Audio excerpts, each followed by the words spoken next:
Ghostbusters now hiring Act 1 Firehouse review for the PlayStation VR. Let's begin!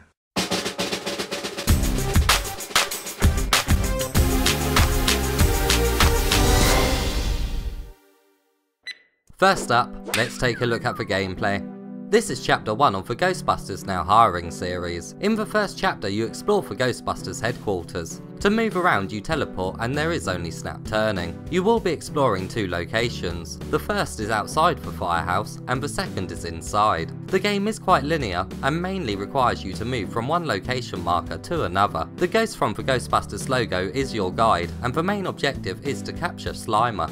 You can pick up objects in the world, but there isn't really any point, unless you have to move the game forward. You can interact with the Ecto-1, but it won't hold your attention for too long. You can open the doors and boot of the vehicle and can turn on the sirens, but that's about it. There's a very simple puzzle where you must put together a proton pack, but each part's hit detection is very high, and they snap together nearly automatically, without them being in their correct location. Basically you must move them from left to right on a table. You do get to fire the proton pack, but it doesn't last very long at all. It is quite fun and you do get to shut down a trap to capture Slimer, but because the game pops up with a couple of tutorials during this segment, you're not completely free to feel like a Ghostbuster. This part is the most exciting bit of the game. Now let's take a look at how immersive this game is. The graphics are actually really good, everything is very crisp and sharp. The street has quite a few different cars driving past, and although they only add visual variety, it does help to make the location more believable.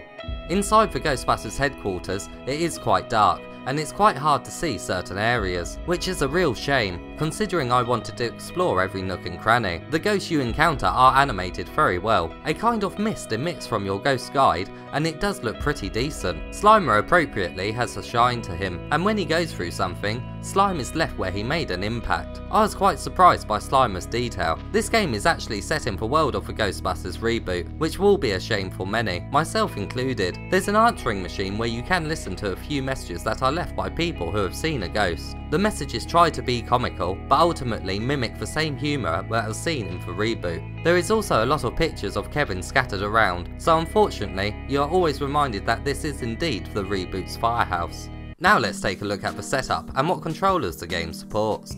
I played this game in a seated position just under 2 meters away from the camera. The head tracking was perfect and at no point did I feel motion sick. Although it is just possible to play seated, it is best to stand, because at one point the game puts you in a fixed position and you have to pick up donuts. Your chair could quite possibly get in the way of you being able to pick the donuts up, so standing is really the best way to play. This game requires you to have 2 move controllers to play. The other controllers are not supported. Now let's take a look at the length of the game and what trophies come with it.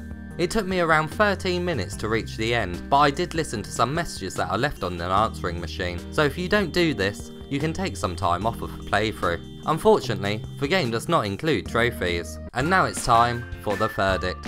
This game really is a cash grab and is riding off of the franchise's popularity, just like Justice League is. Unlike the Justice League game though, this is a lot better quality overall, and everything does work. I was pleasantly surprised by the world's detail, but it really isn't enough to warrant the price, even if you are a massive Ghostbusters fan. It does offer a bit of nostalgia, if that's what you're after, but I would honestly wait until all the parts have been released and then wait for the collection to appear in a sale. But be warned, even then, if the next parts are as short and lacking gameplay elements like this one, you'll most likely be very disappointed.